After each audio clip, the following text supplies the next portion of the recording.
I had the zchus and the opportunity to know Rabbi Yisrael, the Rosh Yeshiva, many, many years before I actually learned by him. As I remember, as a little boy in the 60s, in the late 60s, my parents, Olav Shalom, lived right next to 770.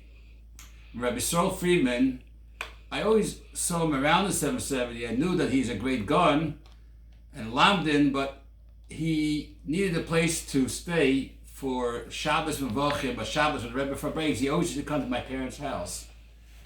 And seeing the great respect which my father, Olav Shalom, had for him, a gun, a yeshiva. My father was about 30 years older than him, but his attitude towards him was like he was like an older chassid. They gave him so much respect. And Reb Saul, every Friday night when he used to stay in Crown Heights for bringing for us little children, despite the fact that he was a great gun, a great lamdin, and he was a great chassid, he was very unassuming, did not make a big deal of himself. I remember he used to sleep on the couch in the living room. And he used to talk to us about simple things.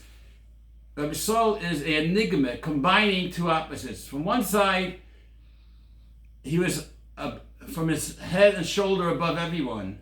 On the other hand, he related to everyone, like a friend, like a mutual, like he knows you, like an acquaintance. And through the years, the Gun, Rabbi Friedman, we had a great deep connection as a Rosh Yeshiva, as a lamdin, as a chassid, and also as a friend, as someone who cares for you, someone who loves you, someone who does not make any issue of himself, will do it everything that has to be done. I remember years later when I was in the yeshiva of Voltaire, and the yeshiva decided to expand in 1969, Toshin Koftes, an additional year, and open a Mesifta, and from Mesifta continued to be Medrash.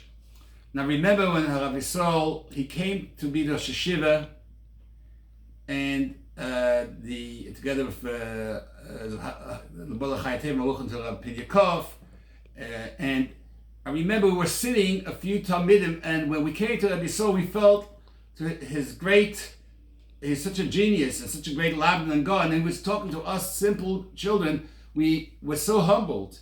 And on the other hand, he was so involved with such a Valamkeit, despite the fact that he was such a great Talmud Chacham, he lowered himself down, he learned of us.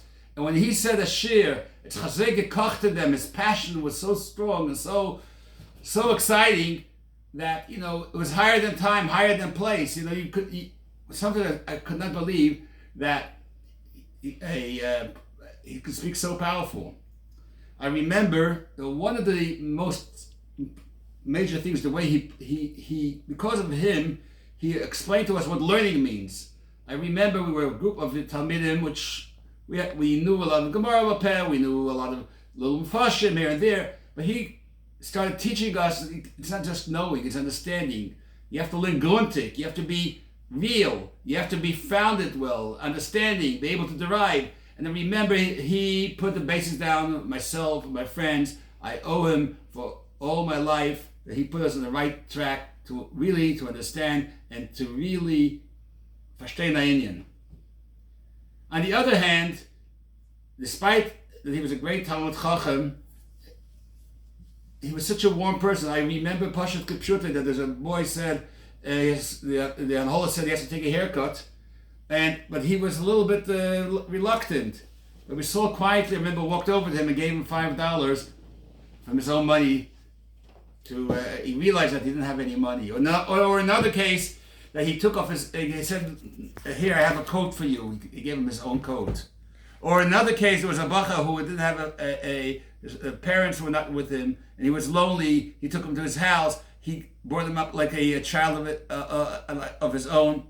So Rabbi Saul was a deep chassid, with a passion, totally given over to the Rebbe, totally someone who, for bringing, was pushing with all the bachim together, and together with it, he was a great Talmud Chacham, which have he not been in Chabad he would be the Gadol B'Yisrael in the world. Anyhow, L'chaim v'levracha, the Eibusher should help. There's a good better for us alle, and we should all see him very soon together with Mashiach Tzidkenu. L'chaim.